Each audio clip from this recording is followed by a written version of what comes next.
నమస్తే, welcome to Leo news. ఆంధ్రప్రదేశ్లో BJP కూటమి అధికారంలోకి వచ్చాక కేంద్ర మంత్రుల పర్యటనలు వరుసగా సాగుతున్నాయి. నిన్నటికి నిన్న హెచ్డి కుమారస్వామి విశాఖ ఉక్కు పర్యటన జరిగిన విషయం మనందరికీ తెలిసిందే. అయితే ఈరోజు కేంద్ర మంత్రి బండి సంజయ్ తిరుమల తిరుపతి దేవస్థానం వెళ్ళిన నేపథ్యంలో అక్కడ కొన్ని సంచలన వ్యాఖ్యలు చేశారు. ఇక్కడ జగన్మోహన్ రెడ్డి హయాంలో అడ్డగోలుగా ఎర్రచందనం స్మగ్లింగ్ జరిగిందని, దానికి టీటీడీని అడ్డాగా చేసుకున్నారని చెప్పి ఆయన మాట్లాడటం జరిగింది. అయితే గతంలో కూడా మనం చూసాము, అటవీ శాఖ మంత్రిగా ఉన్నటువంటి డిప్యూటీ సీఎం పవన్ కళ్యాణ్ గారు కూడా దీని గురించి, అలాగే పెద్దిరెడ్డి అక్రమాల గురించి, ఇక్కడ ఎర్రచందనం దొంగలు పెద్దిరెడ్డి పంపినవి నేపాల్లో పట్టుబడడం గురించి కూడా మాట్లాడటం చూసాం. మరి వీటన్నింటి నేపథ్యంలో మరి ఈ ఎర్రచందనం స్మగ్లింగ్కి ఎప్పుడు చెక్ పడే అవకాశం ఉంది? దానిపై ఇప్పటికే ప్రభుత్వం ఉక్కుపాదం మోపితే దిశగా అడుగులు వేస్తోంది. దీనికి సంబంధించి మరింత సమాచారం తెలుసుకునే ప్రయత్నం చేద్దాం. మనతో ఉన్నారు senior political journalist TV Srinivas గారు. నమస్కారం సార్. నమస్తే అమ్మా. సార్, రాష్ట్రంలో ఎర్రచందనం స్మగ్లింగ్ ఈ 5 ఏళ్లలో ఎంత విచ్చలవిడిగా జరిగిందో మనం ఎప్పటికప్పుడు న్యూస్ వింటూనే ఉన్నాము.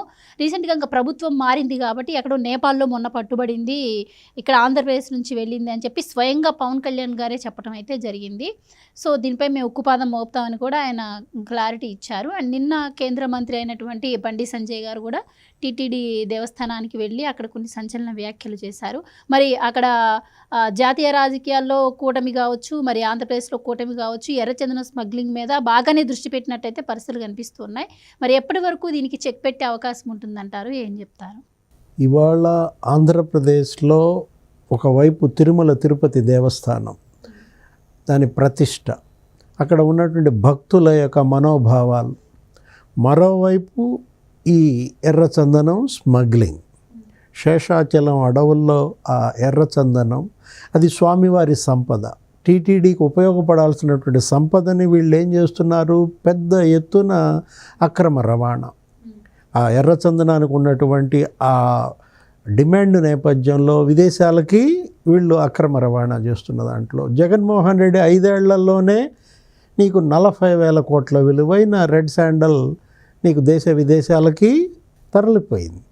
ఇలాంటివి మీడియాలో కథనాలు వచ్చిన నేపథ్యంలో నిన్న బండి సంజయ్ నిన్న తిరుపతి పర్యటనలో కూడా ఆయన మరి సీరియస్ అయిన దీంట్లో రేపటి కూటమి ప్రభుత్వం ఏది, అటు కేంద్ర హోంమంత్రి అమిత్ షా, ప్రధాని మోడీ, ఇక్కడ ముఖ్యమంత్రి చంద్రబాబు, డిప్యూటీ సీఎం పవన్ కళ్యాణ్, వీళ్ళంతా కూడా ఉమ్మడిగా ఒక ప్రణాళిక ఏంటి, కేంద్ర బలగాలు రేపొద్దున శేషాచలం అడవుల్లోకి ఇవాళ కూంబింగ్ ఆపరేషన్లు చేయించి ఎట్టి పరిస్థితుల్లో రెడ్ శాండల్ స్మగ్లర్స్ని ఉపేక్షించే ప్రసక్తే లేదు అని ఇచ్చిన బండి సంజయ్ వార్నింగ్. ఇవాళ రెడ్ శాండల్ స్మగ్లర్స్ మరి జైళ్ళకి తప్పదు. టీటీడీ బోర్డులో ఉన్న వీరప్పన్లు ఎవరు?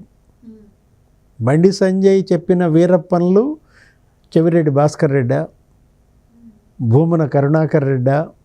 అంటే చెవిరెడ్డి తండ్రి కొడుకులా, భూమన తండ్రి కొడుకులా? ఏంటి, చెవిరెడ్డి కొడుకు మహిత్ రెడ్డి ముదిరిపోయాడు, భూమన కరుణాకర్ రెడ్డి కొడుకు అభినవ్ రెడ్డి ముదిరిపోయాడు.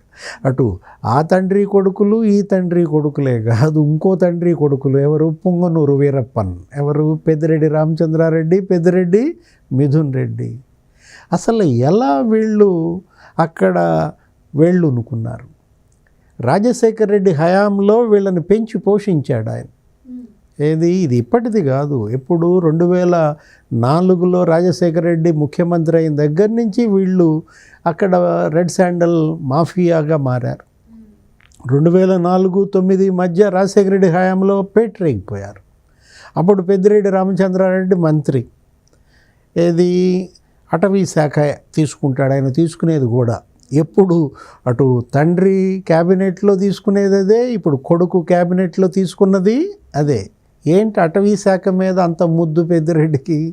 అడవులు పెంచి పోషిద్దామనా, లేకపోతే శేషాచలం అడవుల్ని తుడిచిపెడదామనా అనేది ఇవాళ ఈ 40,000 కోట్ల స్మగ్లింగే తెలుస్తుంది. మొన్న డిప్యూటీ సీఎం పవన్ కళ్యాణ్ అన్నావు, నేపాల్లో పట్టుబడినటువంటి ఆ 100,000 టన్నుల రెడ్ శాండల్ పెద్దిరెడ్డిదే అన్నాడు. నా దగ్గర ఆధారాలు కూడా ఉన్నాయని కరెక్ట్గా 10 రోజుల క్రితం, వారం రోజుల క్రితం పవన్ కళ్యాణ్ బయటపెట్టిన ఆధారాలు, నిన్న బండి సంజయ్ తిరుపతిలో చేసిన మాటలు, నీకు ఏం తెలుస్తున్నాయి, ఏమనిపిస్తున్నాయి? ఇటు రాష్ట్ర ప్రభుత్వం, అటు కేంద్ర ప్రభుత్వం ఉచ్చు బిగిస్తోంది. మరి ఏ తండ్రి కొడుకులు జైలుకి వెళ్తారు, ఎవరు ముందు జైలుకి అనేది ఇవాళ ఒక పెద్ద క్వశ్చన్ అన్నమాట. మనం చూసాం, ఏది చెవిరెడ్డి పైన 2011లోనే కేసులు ఉన్నాయి.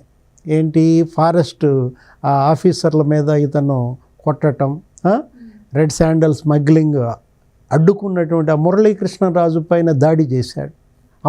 ఎప్పట్లో కేసులు. ఇప్పుడు ఆయన పైన ఎన్ని కేసులు ఉన్నాయి? చెవిరెడ్డి భాస్కర్ రెడ్డి పైన 56 కేసులు ఉన్నాయి. అంటే ఇంకా ఎంత పెద్ద ఎత్తున అసలు వీళ్ళే ఇంత నేరస్తులు ఇవాళ ప్రజాప్రతినిధులుగా, టీటీడీ బోర్డు మెంబర్గా, తుడా చైర్మన్గా ఎడాపెడా దోచేశారన్నమాట. అటు టీటీడీ డబ్బులు దోచేశారు, తుడా డబ్బులు దోచేశారు, శేషాచలం అడవులు ఈ రెడ్ శాండల్ దోచేశారు.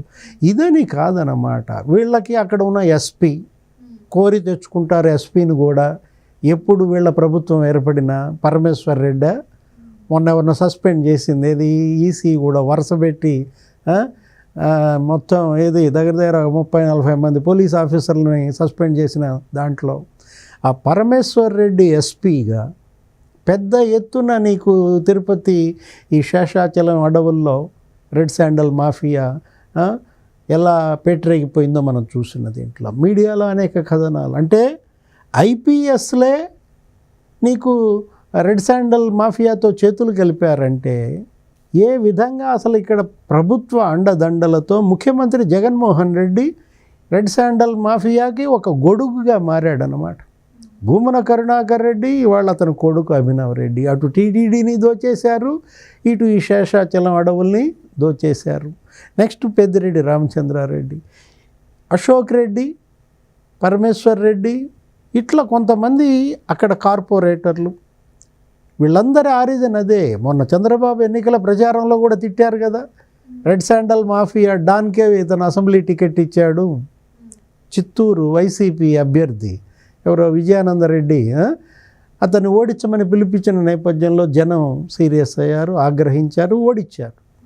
ఏది మొత్తం అందరినీ ఓడిచ్చేసిన పరిస్థితిలో చెవిరెడ్డి ఓడిపోయాడు, భూమన కరుణాకర్ రెడ్డి కొడుకు ఓడిపోయాడు. ఏదో గుడ్డిలో మెల్లగా పెద్దిరెడ్డి బ్యాచ్ బయటపడింది. డబ్బులు విపరీతంగా వెదజల్లారు.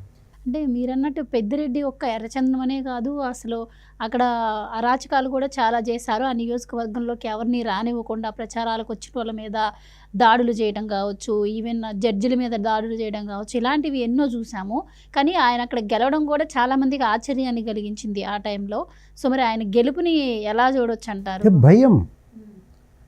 పెద్దిరెడ్డి గెలుపు ప్రజల్లో ఉన్నటువంటి భయంతో వచ్చిన ఓట్ల ద్వారా గెలిచిన గెలుపు. అది కూడా ఎంత 5,000 ఓట్లతో బయటపడ్డాడు. ఇప్పుడు జగన్మోహన్ రెడ్డి గెలిచింది భయంతోనే, అవినాష్ రెడ్డి గెలిచింది జనం భయపడి ఓట్లేశారు. ఏది షర్మిలే చెప్పింది కదా, ఓటుకి 3,500 రూపాయలు పంచిపెట్టారు. ఎవరు? జగన్మోహన్ రెడ్డి. పులివెందుల్లో తులసిరెడ్డి అన్నాడు ఆ మాట. రాజశేఖర రెడ్డి కానీ వివేకానంద రెడ్డి కానీ గతంలో ఎప్పుడూ ఓట్లు కొన్న దాఖలాలు లేవు. ప్రేమతో ఓట్లు వాళ్ళు పొందితే చివరికి జగన్మోహన్ రెడ్డికి ఓటేయాలన్న 3,500 పంచి బయటపడ్డాడని తులసిరెడ్డి షర్మిలే చెప్పిన దాంట్లో ప్రజలేంటి, మళ్ళా అతను వస్తాడేమో, మళ్ళా అతను గెలిస్తే మాకు మా ఆస్తులు ఉండవు, మా ప్రాణాలు ఉండవన్న భయంతో వేసిన ఓట్లు అన్నమాట. వీళ్ళంతా రాబిన్హుడ్ కల్చర్ తెచ్చారు. ఏంటి? దోచేయి, అడవులు దోచేయి, గ్రానైట్ దోచేసేయి, ఖనిజ సంపద దోచేసేయి, భూములు దోచేయి, అడ్డంగా దోచిన డబ్బులు పంచిపెట్టిన వెంటనే ఆ పంచిన తీసుకున్నాడేమంటాడు, ఇతను దేవుడు అంటాడు. ఇప్పుడు రాబిన్హుడ్ కూడా అట్లాగే చేసేవాడు కదా, బందిపోటుగా అందరినీ కొట్టేవాడు, నగలు బొగలు తెచ్చేవాడు, వీళ్ళకి తీసుకొచ్చి ఎంత పప్పు బెల్లాలు పంచేవాడు. అతను ఇంద్రుడు చంద్రుడు. ఇప్పుడు వీరప్పన్నకు కూడా గుడి కట్టారు కదా. ఇప్పుడు ఈ వీరప్పన్ల సంగతి తేల్చాల్సింది ఎవరు? బండి సంజయ్ తెలుస్తాడా, అమిత్ షా తెలుస్తాడా, ప్రధాని మోడీ తెలుస్తారు. ఇవాళ ఏంటంటే హిందుత్వమే ప్రమాదంలో పడింది. వెంకటేశ్వర స్వామినే వీళ్ళు అమ్మేస్తున్నారు. మీరన్నట్టు చంద్రబాబు నాయుడు గారు గెలిచాక మొదటిసారి తిరుమల పర్యటనకు వెళ్ళినప్పుడు తిరుమల అంతా అవినీతిమయం అయిపోయింది, ప్రక్షాళన చేపడతానని కూడా ఆయన చెప్పడం జరిగింది. ఇటు చూస్తే పవన్ కళ్యాణ్ గారు కూడా ఎర్రచందనం గురించి చెప్పడం జరిగింది. ఈ రెండింటి చూస్తే కలిపి ఎంక్వైరీ మొదలు పెడితే ఈ కేసులో వీళ్ళ ముగ్గురే కాకుండా ఇంకెంతమంది ఉండే ఛాన్స్ ఉంటుందంటారు వీటిల్లో? వేల మంది ఉన్నారు, వందల మంది ఇవాళ పదవుల్లో ఉన్నారన్నమాట. ఏది కార్పొరేటర్గా, ఎంపీటీసీలుగా, జెడ్పీటీసీలుగా అందరూ వీళ్ళే. వీళ్ళందరినీ కూడా అటు రాజకీయ పార్టీలను అడ్డం పెట్టుకొని ఈ కొల్లగొట్టిన ఈ అవినీతి సంపదతో ప్రజలకి ఓట్లు పొంది వీళ్ళు ఉన్న పదవులు. వీళ్ళని రూట్ అవుట్ చేయాలంటే ఇవాళ స్పెషల్ టాస్క్ ఫోర్స్ ఏర్పడాలా. ఏది గతంలో మనం చూసాం, చంద్రబాబు ముఖ్యమంత్రి అయినప్పుడు టాస్క్ ఫోర్స్ తీవ్రంగా అప్పుడు అక్కడ చర్యలు చేపట్టింది. ఇక్కడ 2015లో రాష్ట్ర విభజన జరగగానే ఈయన సీఎం అయినప్పుడు ఎన్కౌంటర్ చేశారు. అప్పుడు చంద్రబాబు ప్రభుత్వం చేసినటువంటి ఎన్కౌంటర్లో 20 మంది చనిపోయారు ఏకదమ్. గగ్గోలు పుట్టింది. ఏంటి, మానవ హక్కులకు వెళ్ళారు. తమిళనాడు నుంచి పెద్ద ఎత్తున కూలీలను తీసుకొస్తారు, వాళ్ళతో ఈ పోలీసుల మీద రాళ్ళు వేపిస్తారు, అక్కడ ఒక పెద్ద యుద్ధ వాతావరణం క్రియేట్ చేస్తారు. దాని మీద సినిమాలు కూడా తీశారు కదా, ఏది పుష్పన, సుకుమార్. ఇవాళ ఈ పుష్ప ఎవరు, ఏది పెద్దిరెడ్డి ఒక పుష్ప, మిథున్ రెడ్డి ఒక పుష్ప, చెవిరెడ్డి, మరి భూమన, వీళ్ళందరి భరతం పట్టాలంటే మళ్ళా అప్పుడు జరిగినటువంటి ఎన్కౌంటర్లు తప్పవా?